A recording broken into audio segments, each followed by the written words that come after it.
What's going on, boys? So today we are actually going to be doing the WhiteLine install on the actual my FRS.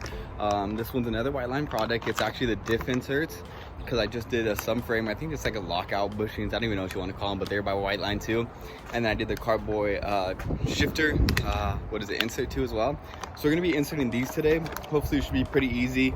But other than that, I'll start opening up this package, start reading these directions, and see how we're supposed to do this. This is what the actual bushings look like. I know these are for the cradle, for right underneath there. They go literally right there. You can see where my exhaust is unbolted up right now. Don't ask me about that. But that's that. So those are, I know where those go. I don't know where these ones go just yet, so we're gonna have to find out and have to read this instructions, and then once I do, we'll get started. So let's go. You gotta have that Starbucks in the morning, that double shot. Let's go. But the only tools you really need for this, while I'm using an air compressor, that's always helpful. Just an air gun, it's out an impact wrench, some extensions. You need a 19 and a 17 and a jack too, which I have underneath the car already. So let's get started. Let's go. You have the jack secured underneath it.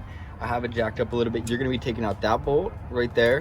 I want to say that's like the front diff bushing, and then there's another one on this side. Somewhere over there. So we're going to be taking those out first, and once we take out those, we're going to lower this down a little bit, and then we're going to be putting the bushings or the inserts up here. So let's go.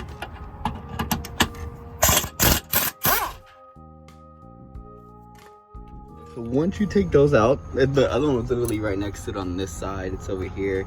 You can see it right there. You're going to lower the jack down probably an inch. So a good inch to, get the actual bushing around it. So you're going to be using these bushings right here, and you're going to be using these bushings at the bottom. Of course, these ones are going to go down here if I'm not mistaken. So once we get those done and greased up, then I'll show you how to put these ones on. So let's go. And what the instructions doesn't tell you is that this little top piece actually comes off.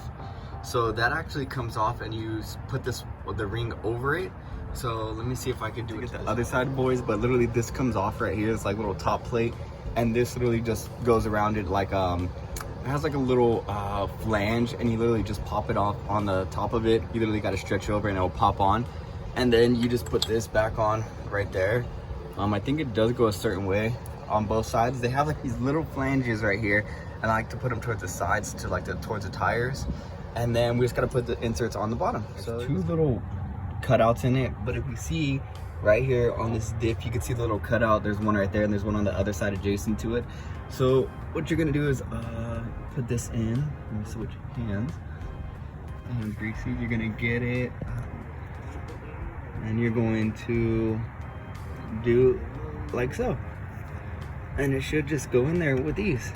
And that's how you do that. So now we're gonna put the bolt back in and jack up the car while I gotta put the other side in. So let's go. As you can see, I started with the one already. You can see the other one on this side, and the other one is right here.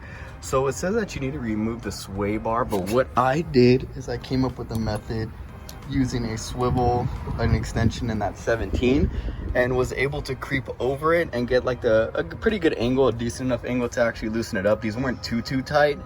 So now we're just gonna knock this one out, and then knock this one over here, over there.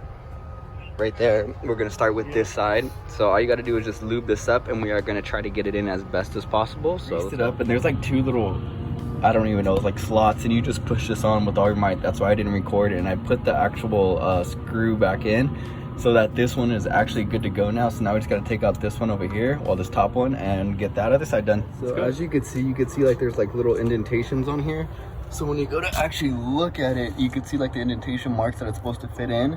So let me try to do this with one hand. Go up and over. And I can't see, but I want to say it's there. No, like that. And then you're gonna get your washer that is yellow, and you're gonna put it back in. So so these are supposed to be torqued down to 46 feet-pounds of torque, in the fronts are 70. When I hit it with the impact gun, it was just fine, but I still went back through and checked it out. So now we're gonna drop the car, we're gonna go give it a test drive. So lately I took it around the block real quick. I took my dad with me, so we didn't really record, but man, this thing is a night and day difference. I'm getting in it right now. Oh my god, there's so much power, especially on the C85 tune. It's ridiculous how much fucking power there is. So yeah, let's go.